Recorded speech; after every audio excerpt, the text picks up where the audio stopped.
Alors, nous arrivons dans une partie qu'on va appeler la partie objectif, parce que qui dit management dit objectif.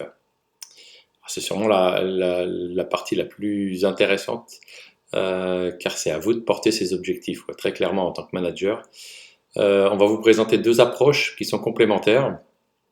La première approche qui est le modèle relationnel, défini par Elton Mayo, et une approche plus opérationnelle, donc un modèle opérationnel que j'ai pu moi-même tester pour avoir managé plusieurs centres de profit. Donc allons-y sur les objectifs. Alors, le premier modèle, c'est le modèle relationnel qui a été défini par Elton Mayo.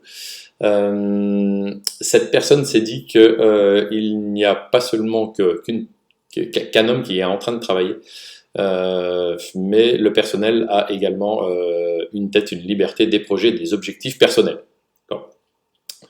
Donc, c'est un modèle participatif qu'il a mis en place. Et le fameux modèle s'appelle DPPO. Et on entend par DPPO une direction participative par objectif. Alors, le mot participatif a de l'intérêt juste ici, car cette direction participative par objectif va s'articuler autour de trois outils.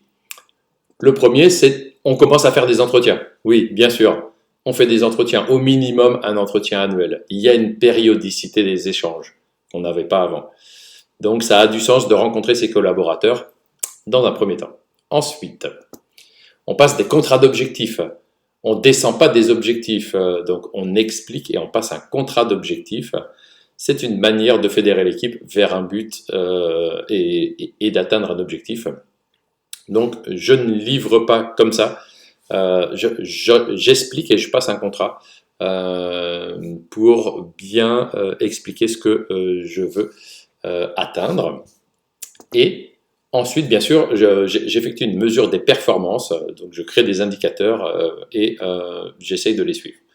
Donc, DPPO, trois principes de base, des entretiens, donc une périodicité des échanges, au minimum annuel, donc ça peut être plus, bien entendu, un contrat d'objectifs et une mesure des performances. Alors, dans ce modèle, on va classer maintenant les objectifs en trois grandes catégories. Il va y avoir des objectifs d'activité, très clairement axé sur la quantité de production, objets produits, nombre de dossiers traités, nombre de ventes, donc objectifs d'activité en 1. En 2, des objectifs de coût, donc qui sont axés sur la minimisation des frais entraînés par le fonctionnement de l'entité. Donc deuxième type d'objectif qu'on met en place dans le modèle relationnel. Et des objectifs de fonctionnement qui sont axés sur l'amélioration du fonctionnement interne de l'entité. Donc trois types d'objectifs: activité, coût et fonctionnement. Une fois qu'on aura fait ça, ça va permettre un autocontrôle des employés par eux-mêmes, ça va décharger les managers pour des tâches qui vont être peut-être plus techniques. On a des managers qui seront plus techniciens et des tâches de management qui seront plus sophistiquées. Donc on va s'orienter vers du team building ou des choses plus participatives. Donc le modèle relationnel décrit par Elton Mayo est un modèle qui nous permet maintenant de faire un management participatif. Donc relationnel participatif. Voilà le premier modèle. Ensuite, on va passer sur le management très concrètement des objectifs. Alors moi, je vous livre ma version personnelle pour avoir eu comme mission soit de relever des centres de profit ou de manager des équipes difficiles. Il y a un basique, c'est qu'on a 4 types d'objectifs. Les 4 types d'objectifs sont quantitatifs, qualitatifs, individuels et collectifs. C'est très concrètement les objectifs que vous allez devoir piloter en tant que manager. Alors commençons dans le quantitatif. Ce sont des objectifs qui sont représentés par des chiffres. Un chiffre, ça a l'avantage d'encadrer, de canaliser et de diriger l'équipe vers un objectif. Ça peut être du chiffre d'affaires, de la marge, des nombres de nouveaux clients, des nombres de nouveaux contrats, normes de rendez-vous. Donc ça offre une structure et un objectif très précis. Donc du quantitatif. Ensuite, Vous allez gérer aussi des objectifs qualitatifs. Ces objectifs doivent exister. Les objectifs qualitatifs sont plus difficiles, certes, à évaluer, mais ils font partie de la stratégie de l'entreprise. L'amélioration de la satisfaction client, l'accueil client, la fidélisation, l'amélioration du service, l'amélioration aussi des techniques de vente utilisées avec la clientèle font partie du qualitatif. Ensuite, bien sûr, vous avez une équipe. Qui dit une équipe dit plusieurs personnes à manager, mais dit vous devez, donc comme son nom l'indique, attribuer un objectif individuel à un seul membre de l'équipe pour que la personne sache très précisément ses attendus. Ça peut être des ouvertures de nouveaux clients, nombre de souscriptions, nombre de prêts, etc. Donc soyez précis dans l'objectif individuel.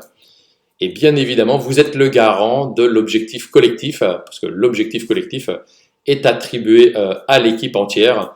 Donc là, c'est votre sac à dos de manager. Vous êtes le garant des objectifs individuels. C'est-à-dire que vous êtes responsable de l'ensemble des objectifs quantitatifs, qualitatifs d'une unité de production globale. Donc, bienvenue dans votre rôle de manager. Donc, quantitatif, qualitatif, individuel, collectif sont l'approche hyper opérationnelle de ce que vous avez à piloter. Donc, n'oubliez pas de bien gérer et de faire avancer ces 4 types d'objectifs en même temps. Alors, pour finir sur les objectifs, un visuel. Alors, ce visuel doit vous rappeler qu'un objectif doit être SMART. Cette notion, vous l'avez peut-être déjà rencontrée. Elle évolue sur une notion un peu plus développée. Donc, bienvenue sur les objectifs SMART, mais Smarties. C'est la raison pour laquelle vous avez le visuel ici qui va bien. Le S donc veut toujours nous dire que l'objectif doit être spécifique. Bien sûr, il doit être mesurable. Ensuite, il doit être effectivement acceptable. R comme réaliste. On doit pouvoir objectivement l'atteindre. T temporairement défini. Donc un objectif, c'est pour une période. I intégrateur complémentaire, intégrateur parce que vous pouvez l'amener, passer un contrat d'objectifs avec vos collaborateurs. D'accord, faut intégrer vos objectifs. E évolutif, hyper intéressant. Évolutif hyper intéressant parce qu'au fur et à mesure de l'avancement, il faut revoir vos objectifs. Soit vous avez des choses en avance, soit des choses en retard. Donc, il faut savoir faire évoluer votre objectif tout le long de la période pour pas avoir de surprise à la fin. D'accord ? Donc, oui, l'objectif est forcément évolutif et il doit être globalement aussi satisfaisant et valorisant pour l'ensemble de l'équipe. Donc, bienvenue dans le management des objectifs. En opérationnel, vous aurez du quantitatif, du qualitatif, de l'individuel, du collectif, tout en étant Smarties. Ça devrait vous amener normalement à atteindre vos objectifs.